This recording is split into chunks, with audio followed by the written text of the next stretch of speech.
আমরা জানি বিয়ের দিন স্বামী আর স্ত্রী একসাথে 2 রাকাত নফল নামাজ পড়তে হয়। এটা কি বাধ্যতামূলক? না পড়লে কি বিয়ের কোনো ত্রুটি হবে? পর্দা সহজ করার জন্য দেবরের সন্তানদের দুধ খাওয়ানো জায়েজ হবে কিনা? আত্মীয় স্বজনের ভিতর কেউ মারা গেলে 3 দিন মাছ মাংস খাওয়া কি নিষেধ? পুত্র সন্তান লাভের জন্য দোয়া করলে কি গুনাহ হবে? বাথরুমে মিসওয়াক রাখা যাবে কিনা? প্রেগনেন্ট অবস্থায় কি বসে নামাজ পড়া যাবে যদি কষ্ট হয়? বিয়ের অনুষ্ঠানে খেজুর ছেটানো কি সুন্নাত? আমরা জানি ডান কাত হয়ে ঘুমানো সুন্নাহ। আমি গর্ভবতী, এ সময় ডাক্তাররা বাম কাত হয়ে ঘুমাতে বলেন, এতে কি সুন্নাহ অমান্য করা হবে? সিজদা করার সময় পায়ের সবগুলো আঙ্গুল কি মাটির সাথে লাগানো আবশ্যক? মৃত ব্যক্তির ছবি তোলা যাবে কিনা? স্বামীর নির্দেশে তার খুশির জন্য রুমের মধ্যে টি শার্ট প্যান্ট ইত্যাদি পরা যাবে কিনা? স্বামী মারা গেলে কতদিন বাসায় থাকতে হয়? আর বিলম্ব না করে ইতিমধ্যে আপনাদের যে সমস্ত প্রশ্ন আমাদের কাছে চলে এসেছে সেই প্রশ্নগুলোর উত্তর দেওয়ার পালায় আসুন আমরা প্রবেশ করি। আশরাফুল ইসলাম স্বপন লিখেছেন, আত্মীয় স্বজনের ভিতর কেউ মারা গেলে 3 দিন মাছ মাংস খাওয়া কি নিষেধ? না, এরকম কোনো কথা নেই, এটা কুসংস্কারের জন্য বিশ্বাস। রাফি আমাতুল্লাহ রুমা লিখেছেন, প্রেগনেন্ট অবস্থায় কি বসে নামাজ পড়া যাবে যদি কষ্ট হয়? নফল নামাজ তো বসে পড়তেই পারেন, যদি ফরজ নামাজ হয় তাহলে অসহনীয় কষ্ট হলে বসে পড়তে পারবেন, কিন্তু যদি সহনীয় থাকে তাহলে আপনাকে দাঁড়িয়ে নামাজ আদায় করতে হবে। মেহরাব হোসেন লিখেছেন, সিজদা করার সময় পায়ের সবগুলো আঙ্গুল কি মাটির সাথে লাগানো আবশ্যক? জি হ্যাঁ, নবী সাল্লাল্লাহু আলাইহি ওয়াসাল্লাম বলেছেন, উমিরতু আন আসজুদা আলা সাবআতি আযমিন, 7টি আঙ্গুলের উপরে সিজদা করতে আমাকে নির্দেশ করা হয়েছে।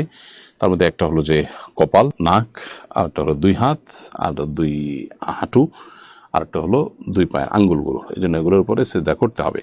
যদি অল্প সময়ের জন্য উঠে গেছে সামান্য আবার নেমে গেছে তাহলে সেক্ষেত্রে নামাজ হয়ে যাবে ইনশাআল্লাহ। যদি একবারও আপনি আঙ্গুল ফ্লোরে টাচ না করে থাকেন তাহলে আপনার সিজদা হয়নি। সাবিহা সুলতানা জান্নাত লিখেছেন, আমরা জানি ডান কাত হয়ে ঘুমানো সুন্নাহ। আমি গর্ভবতী, এ সময় ডাক্তাররা বাম কাত হয়ে ঘুমাতে বলেন, এতে কি সুন্নাহ অমান্য করা হবে? প্রথম কথা হলো যে ডান কাত হয়ে শোয়াটা এটা সুন্নাহ, বিভিন্ন হাদিসের আলোকে এটি সাব্যস্ত, কিন্তু বাম কাত হয়ে শোয়াটা তো নাজায়েজ নয়, হারাম নয়।